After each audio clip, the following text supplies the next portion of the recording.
আজকে আমি দু একটি কথা বলবো, যেহেতু আমার সময় কম। শুধু একটি কথা বলবো, আজকে এই দিনে শ্রদ্ধায় এবং মননে আন্তরিকতায় স্মরণ করছি মহান সেই নেতাকে, শহীদ রহমানকে, যিনি 1978 সালে এই বিএনপি প্রতিষ্ঠা করেছিলেন।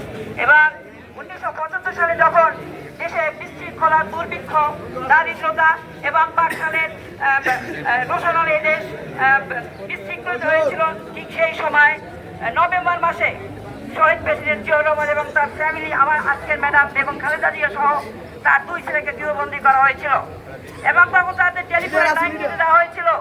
বাংলাদেশের জনগণ, সিপাহী জনতা সংগ্রাম করে এই দেশের শহীদ প্রেসিডেন্ট জিয়াউর রহমানকে, তখন তিনি প্রেসিডেন্ট ছিলেন না, সেই তার থেকে বন্দিদশা থেকে মুক্ত করেছিলেন এই সিপাহী জনতা এবং রাজনৈতিক প্রেক্ষাপট পরিবর্তন হয়েছিল বাংলাদেশে। তখন 1975 সালের 7ই নভেম্বর জাতীয় বিপ্লব এবং সংহতি দিবস একটি রাজনৈতিক প্রেক্ষাপট। তখন থেকে শহীদ প্রেসিডেন্ট জিয়াউর রহমান এই রাজনীতির নায়ক হয়েছেন এবং তিনি 19 দফা কর্মসূচির মাধ্যমে খাল খনন কর্মসূচি থেকে শুরু করে এই দেশের জনগণকে মুক্ত করেছিলেন বাকশালের সংগ্রামী আগ্রাসন থেকে।